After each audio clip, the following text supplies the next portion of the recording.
말씀을 이제 전하도록 하겠습니다. 말씀에 계속해서 지난주에 이제 첫 번째 시간을 통해서 아브라함의 일생이라는 주제를 가지고 말씀을 전하고 있죠. 오늘은 이제 두 번째 시간이에요. 두 번째 시간으로 하나님의 부르심의 계획이라는 제목을 가지고 창세기 12장 2절부터 3절까지의 말씀을 통해서 오늘 말씀을 전하고자 합니다. 여러분 한 번쯤 이 이름을 들어보셨을 수도 있는데요. 장기려 박사라는 분이 계셨어요. 이분이 특별히 의사로서 한평생 어렵고 힘든 자들을 돌보시다가 천국에 가셨는데, 이분은 원래 이제 북한에서 태어나신 분이에요. 그러다가 6.25 전쟁으로 말미암아 가족들과 헤어지고 홀로 이제 둘째 아들과 함께 남한으로 피난을 왔다가 남북이 갈라지면서 부산에 정착을 하게 되는 분이셨습니다. 이분의 이름이 뭐죠? 제목이 닉네임이 바보 의사죠. 왜 그러냐면 이분은 왜 의사가 되었냐면, 이분이 일대기를 제가 읽어보니까 원래 공부를 잘하셨다고 합니다. 그래서 수석으로 공부하고 여러 가지 돈을 많이 벌 수 있는 기회가 있었는데, 이분이 의사가 되겠다는 그 이유 중에 하나가 환자가 돈이 없어서 의사를 보지 못하고 죽으면 정말 불쌍하다. 그래서 나는 그런 어려운 사람을 위해서 의사가 되겠다라고 결심을 해서 수십 년 동안 의사의 직분을 감당했다고 합니다. 이분은 일하가 있는데요. 6년 동안 매일 100명의 환자를 진료했다고 합니다. 6년 동안. 그러니까 엄청난 거죠. 그래서 그러면 이 사람이 돈이 굉장히 많이 벌었겠다 생각이 들잖아요. 근데 사실 이분의 일대기가 초등학생이나 중고등학생들에게 이제 청소년 필독서 같은 책들의 이제 시리즈에 들어가 있기도 하는데, 그 책을 읽은 이제 청소년이나 초등학생들이 질문을 하죠. 그러면 정말 돈 많이 벌었겠어요. 우리가 지금 의사하면 환자를 살리는 일도 생각하지만 뭐를 많이 생각하죠? 돈을 많이 생각하잖아요. 그런데 이분은 일생을 어디에서 마쳤냐면 이 병원 옥탑방에서 생애를 마무리를 했다고 합니다. 특별히 이분은 부산으로 피난을 가서 천막을 치고 그 환자들을 정말 열심히 돌봤는데, 여기에 감동을 받은 부산 시민들이 모금을 해서 만든 병원이 바로 고신대학교 소속인 복음병원입니다. 지금도 복음병원이라고 존재하고 있어요. 그래서 이분이 그 병원에서 한평생 진료를 하시고 그 옥탑방에서 사시다가 빈손으로 생애를 마감하시고 하나님의 부르심을 받으신 분입니다.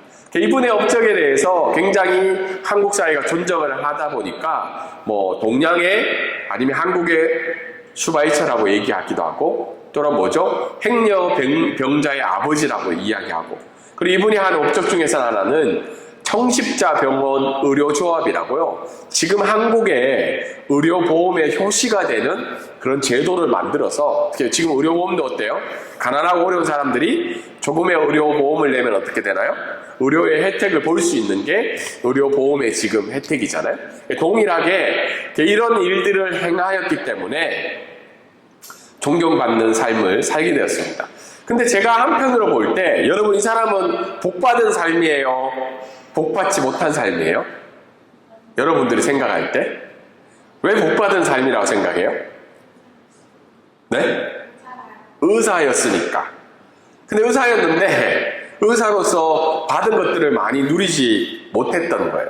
그래서 제목에 보면 뭐라고 이야기하고 있죠? 바보라고 되어 있죠.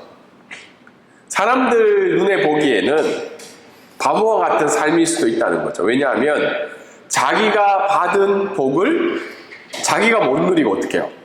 다른 사람에게 나눠주는 삶을 살았기 때문이죠. 근데 하나님의 관점에서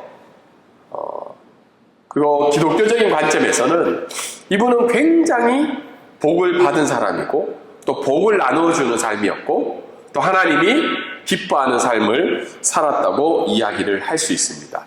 그래서 오늘 이런 관점에서 오늘 우리가 읽은 본문도 복에 대한 내용이에요. 맞죠?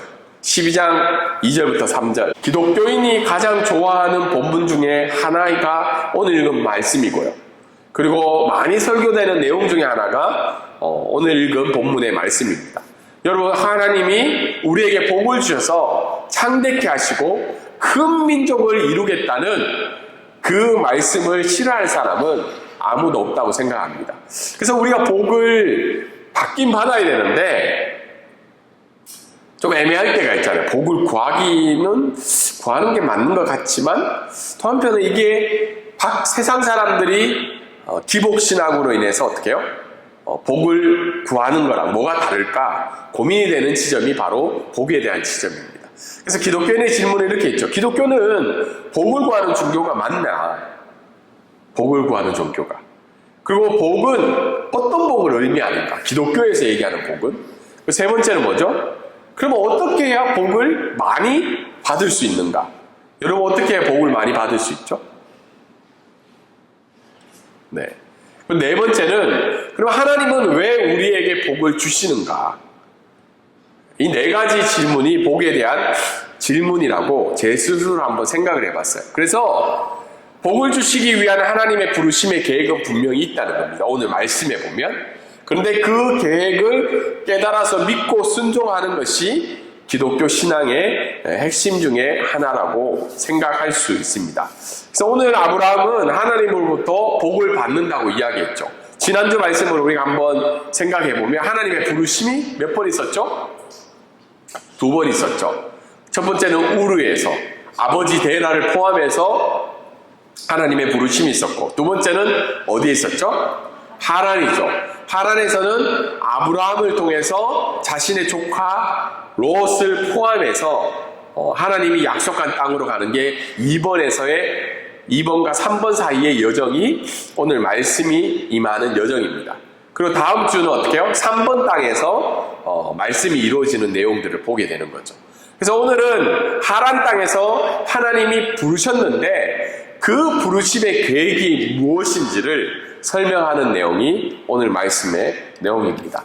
오늘 말씀을 통해서 2가지 정도를 우리가 살펴보고자 하는데, 첫 번째, 우리 한번 큰 소리를 읽어보도록 할까요? 자, 시작! 하나님의 부르심의 계획은 우리가 다른 사람에게 복이 되는 사람이 되는 것입니다. 다른 사람의 복이 되는 것이 하나님이 우리 삶을 향한 계획이라는 거예요. 2절에 보면 그렇게 되어 있죠. 내가 너로 큰 민족을 이루고 내게 복을 주어 내 이름을 창대케 하리니 너는 복이 될지라라고 되어 있는데, 공동번역의 성경에 보면 마지막 구절이 이렇게 되어 있습니다. 내 이름은 뭐예요? 남에게 복을 끼쳐주는 이름이 될 것이다. 내가 너를 복을 주는데 네 이름은 뭐예요? 남에게 복을 끼쳐주는 이름이 될 거라는 거예요. 이게 바로 계획이라는 거죠. 복을 주시는 계획은 복을 끼치는 자가 되기 위해서, 복의 통로가 되기 위해서 하나님이 아브라함에게 복을 주시겠다는 거예요. 동일하게 하나님이 우리에게 부르신 계획은 뭐죠? 복을 주시기 위한 거죠. 근데 그 복을 주시는 이유는 뭐예요? 복을 끼치는 자가 되기 위해서 이 복의 통로로 삼아 주셨다는 겁니다. 그래서 우리가 오늘 말씀을 보면 뭐죠? 한번 읽어볼까요? 시작! 나만 받고 누리는 복이 아니라는 거죠. 나만 받는 복이 아니라는 겁니다. 나만 받는 복이. 그러니까 하나님이 우리를 부르시고 계획하신 이유는 복을 주기 위한 건데, 나만 받고 누리는 복이 아니라는 거예요. 2절에 분명히 나와 있죠. 다른 사람에게 복을 끼치는 자. 그래서 제가 예전에 어떤 목사님 통해서 늘 기도하시는 걸 들은 적이 있었어요. 그분이 어떤 사업체에 가셔서 기도를 하시는 거예요. 하나님, 이 기업을 복을 주셔서 돈 많이 벌게 해주세요 라고 기도할 수 있잖아요. 아니면 하나님, 이 가정이 복을 많이 누려서 뭘 하게 해주세요. 그렇게 기도를 시작하시면서 마지막에는 뭐냐면, 하나님, 이 기업이 1000명을 먹여 살릴 수 있는 기업이 되게 해주세요. 그리고 그 기업의 이익을 그 직원들에게 나눠줄 수 있는 기업이 되게 해달라고 기도를 하시는 내용을 들었습니다. 여러분, 때로는 우리가 기독교 신앙을 좀 오해해서 우리가 사장이 되는 것을 좀 거부하는 사람들이 있어요. 야, 돈 많이 버는 거 별로 안 좋아. 근데 그건 하나님의 계획 속에 있기 때문에 우리가 알 수가 없죠. 그런데 기업가가 됐지만 어떻게 해요? 다른 사람들을 먹여 살리고 다른 사람들에게 어떻게 해요? 유익을 끼칠 수 있는 기업가가 되기를 기도할 수 있다는 겁니다. 그럼 우리가 의사가 왜 돼야 되죠? 바보 의사가 되기 위해서 되는 거죠. 다른 사람의 어려움을 어떻게 해요? 고치고 치유하고. 그렇지만 어떻게 해요? 내가 가지는 유익을 위해서 다른 사람 고치는 게 아니라 장기려 박사처럼 어떻게 해요? 다른 사람에게 유익을 줄 수 있는 의사가 될 수도 있다는 겁니다. 그래서 우리의 삶은 어떻게 해요? 주변에 유익이 되는 자가 되는 게 하나님의 부르심의 계획이라는 거예요. 근데 그 중에 더 중요한 것은 뭐예요? 내가 가진 예수 그리스도의 복음을 전하는 게 하나님이 우리에게 복을 주신 이유 중에 하나라는 겁니다. 근데 오늘 말씀을 읽다가 좀 의문이 되는 지점이 나오고 있어요. 하나는 뭐냐면 2절에 보면 내가 너를 어떻게 해요? 큰 민족으로 이루겠다고 이야기하고 있어요. 근데 아브라함은 그 말씀을 들었을 때 아브라함에게 자식이 있었어요? 없었어요? 지난주에 기억이 나죠? 사례의 불임이 나타나고 있죠. 다른 사람은 다 자식이 있고 족보가 나오는데 그 가정을 이어갈 자녀가 없다는 거죠. 근데 자녀가 없는 것도 서러운데 갑자기 하나님이 어떻게 해요? 아브라함에게 내가 너를 큰 민족으로 이루겠다고 이야기하는 거죠. 여러분 그 얘기 들었을 때 어떨 것 같아요? 네, 내가 지금 없는데 큰 민족을 이루겠다는 거죠. 결국은 하나님의 부르심의 계획은 내 능력과 내가 가진 계획으로 이뤄가는 것이 아니라 내 눈에는 지금 뭐가 보이지 않고 할 수 없는 것들이 많지만 결국은 그 하나님의 계획을 이루어 가시는 분이 하나님이라는 걸 보여주고 있는 말씀이죠. 그래서 아브라함은 뒤에 보면 그 하나님의 계획을 믿지를 못하는 장면들이 나와요. 2번 정도. 그래서 하나님은 그때마다 다시 한 번 더 아브라함과 함께 언약을 이루어 가세요. 별과 같이 너의 자손을 많게 하겠다. 근데 그때도 불임이었어요. 그때도 자식이 없었어요. 그런 일들을 하나님은 언약하시고 결국은 어떻게 해요? 아브라함을 통해서 이삭과 야곱이 생기고 12지파가 생기고 430년이 지난 뒤에는 어떻게 해요? 수많은 60만 명의 이스라엘 백성의 민족들이 생겨나게 되는 일들이 생기죠. 하나님이 어떻게 해요? 그 계획을 이루어 가셨다는 거죠. 그리고 지금도 어떤가요? 여러분, 수많은 하나님을 믿는 백성들이 이 시간 어떻게 해요? 예배하며 찬양하고 있죠.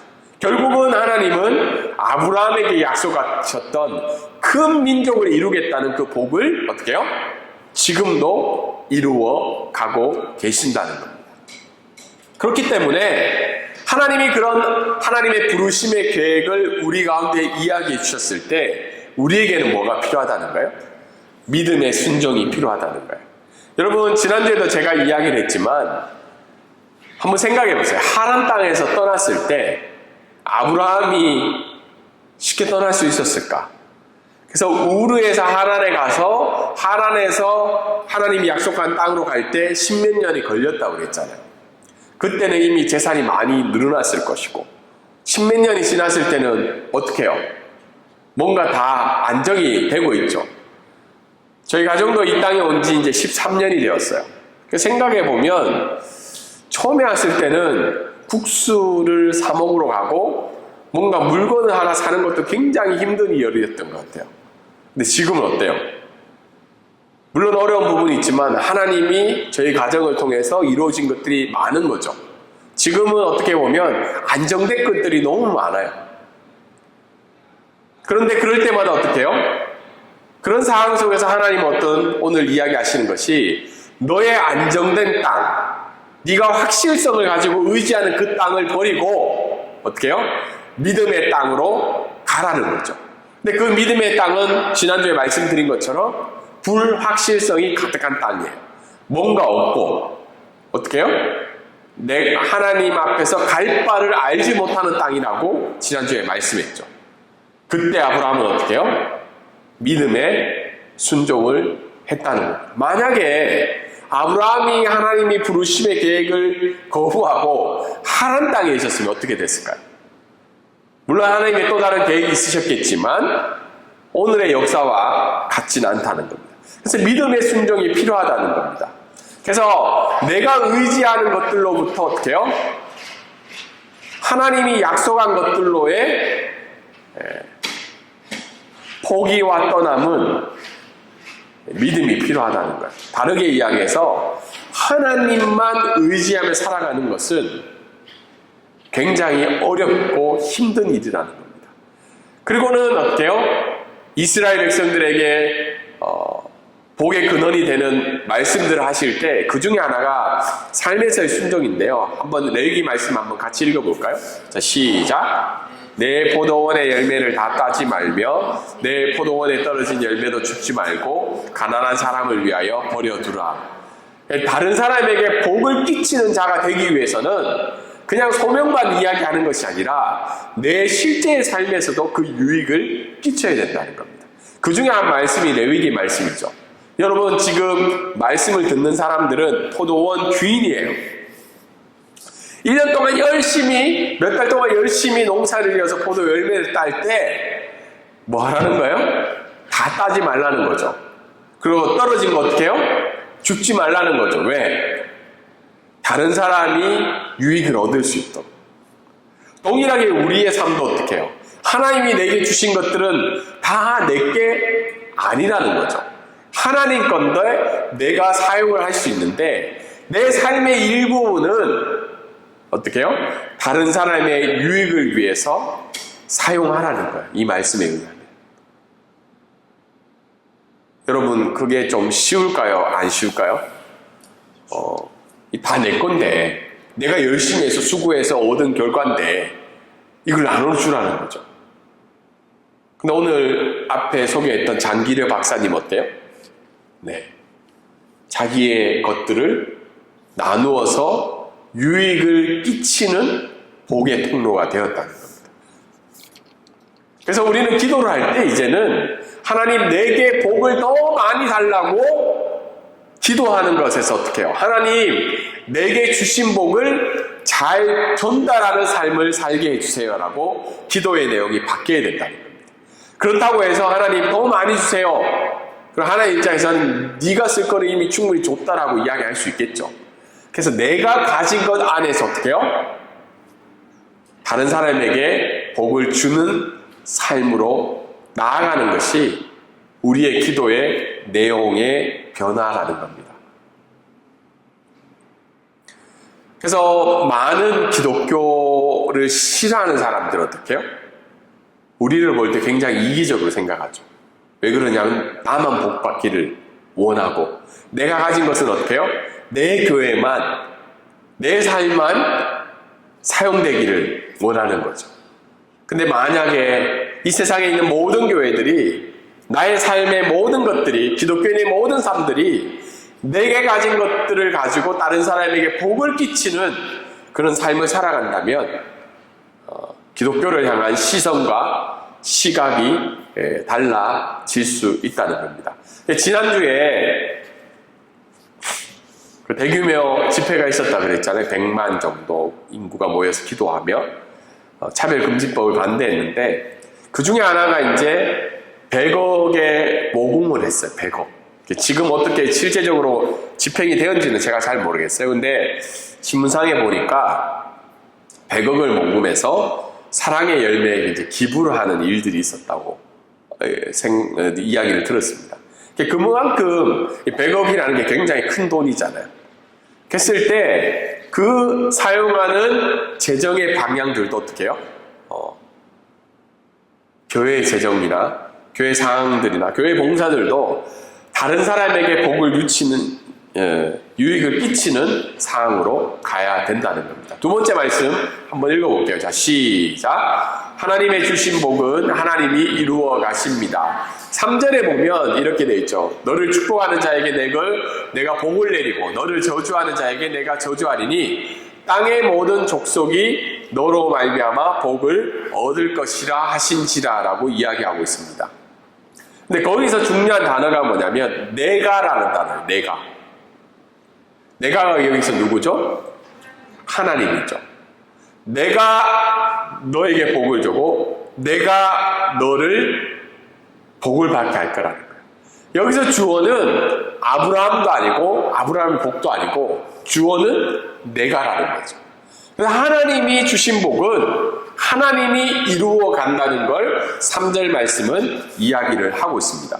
근데 우리가 3절을 읽을 때 오해하는 내용들이 있죠. 3절에 보면 너를 저주하는 사람에게는 어떻게 해요? 저주하고 너를 축복하는 사람에게는 축복하겠다는 거죠. 그걸 이걸 잘못 이해하면 어떻게 해요?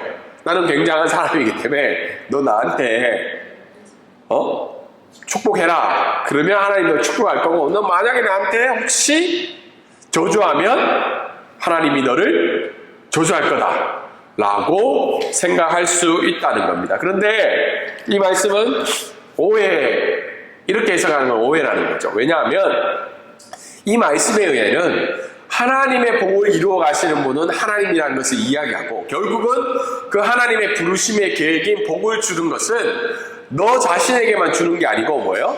모든 민족에게 복을 주겠다는 하나님의 뜻이 있다는 거죠. 계획이 있다는 거죠. 그렇기 때문에 내가 3절에서 우리가 생각해 볼 것은 내가 복받을 만한 사람이 돼야 된다는 거죠. 내가 복받을 만한 사람이 되면 어떻게 해요? 나를 통해서 복이 흘러갈 것이고 만약에 내가 그 하나님의 복을 받을 만한 믿음의 순종의 사람이 되지 못한다면 나를 통해서 어떻게 해요? 그 민족이 복을 누리지 못한다는 게 오늘 성경의 말씀의 내용인 거죠. 그래서 결국은 이 말씀의 뜻은 주어인 나라는 것, 그리고 내가 그 하나님의 복을 전달할 사람이 되어야 된다는 것이 이 3절 말씀의 내용입니다. 그러면 과연 하나님이 주시고자 하는 이 궁극적인 복은 뭐냐? 복이라는 단어들이 굉장히 나오잖아요. 물론 뭐 자녀도 있고 민족도 있고 영토도 있는데 결국 지금 이 시대의 궁극적인 복은 뭐냐면 하나님의 자녀가 되는 복이라는 겁니다. 여러분, 우리는 영적인 아브라함의 자손인가요? 아닌가요? 사실은 아브라함과 관계가 없는 사람들이죠. 혈통적으로는. 근데 갈라디아서의 말씀에 보면 누구든지 예수 그리스도를 구주로 믿는 사람은 어떻게 해요? 영적인 아브라함의 자손이 된다고 나와 있죠. 우리 8절, 갈라디아서 3절부터 8절, 3장 8절 말씀이 있는데 우리 한번 읽어볼까요? 자, 시작. 또 하나님이 이 땅을 믿음으로 말미암아 의로 정하실 것을 성경이 미리 알고 먼저 아브라함에게 복음을 전하되 모든 이가 이미 너로 말미암아 복을 받으리라 하였느니라. 갈라디아서 말씀을 하면 아브라함의 복의 근원을 이야기하면서 근데 아브라함에게 주셨던 복은 뭐예요? 복음이라는 거죠. 복음. 하나님의 자녀가 되는 복음.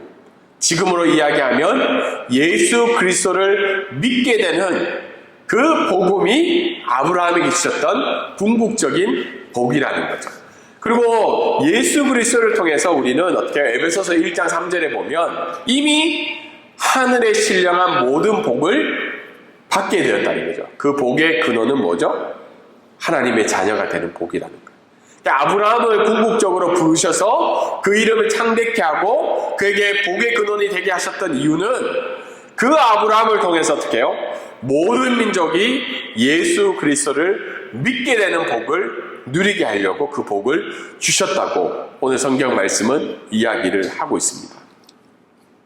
그래서 말씀을 우리가 정리하면 결국은 그 아브라함을 통해서 주셨던 복이 우리 가운데 흘러 넘쳤는데 지금 우리의 삶은 어때요? 하나님의 복을 전달하는 삶인가? 아니면 저주를 전달하는 삶인가? 다르게 이야기해서 3절에 의하면 뭐죠? 복음을 전달하기에 합당한 믿음을 가진 삶을 살아가야 된다고 얘기했죠. 그랬을 때 내 삶을 통해서 어떻게 해요? 복음이 전달이 되는데 만약에 내가 그런 합당한 삶을 유익을 끼치는 자의 삶을 살지 못한다면 내 삶을 통해서는 어떻게 해요? 물론 저주라는 표현을 썼지만 복이 전달되지 않는 삶.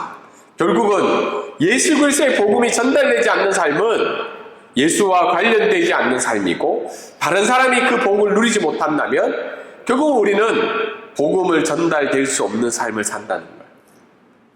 심하게 얘기하면 저주를 전달하는 삶을 산다는 거죠. 그렇기 때문에 저와 여러분의 삶은 십자가에 전달하는 삶인지, 아브라함에게 주셨던 그 복의 근원은 결국은 어떻게 해요? 나의 삶을 통해서 동일하게 예수 그리스도의 복음이 전달되는 삶을 살기 위해서 하나님은 뭐예요? 우리를 부르셨고, 그 하나님의 부르심의 계획은 그 복을 전달하는 삶을 살기 위해서 우리를 부르셨다는 것을 오늘 아브라함의 말씀을 통해서 우리는 알 수가 있습니다. 그래서 말씀을 적용해 보면 여러분의 삶이 하나님의 받은 복을 마음껏 전달하는 삶이 되기를 주님의 이름으로 소망합니다. 그래서 여러분들이 기도하시기를 원해요. 하나님이 아브라함을 통해서 약속하셨던 그 복을 저에게도 허락해 주시고, 더 많은 복을 주셔서 다른 사람에게 어떻게 해요? 유익을 끼치는 자의 삶을 살아가게 해달라고 기도하시기를 원합니다. 두 번째는 어떻게 해요? 그 복을 이루어 가시는 하나님을 믿고 우리도 동일하게 어떻게 해요? 안정된 삶을 살던 그 땅에서 불확실성이 있는 하나님의 약속한 땅으로 살아가는 믿음이 필요하다는 거예요. 그리고 우리 레위기서에 말씀드렸던 것처럼 어떻게 해요? 내가 가꾸어 놓은 포도원의 열매를 다 거두지 않고 떨어진 것들을 남겨놓을 수 있는, 다른 사람에게 유익을 끼칠 수 있는 믿음의 순종의 삶을 살아가야 된다는 거예요. 그것이 바로 오늘 하나님의 부르심의 계획이며 나를 향한 하나님의 귀한 뜻이라는 것을 고백하며 나아가시는 저와 여러분의 삶이 되기를 주님의 이름으로 소망합니다.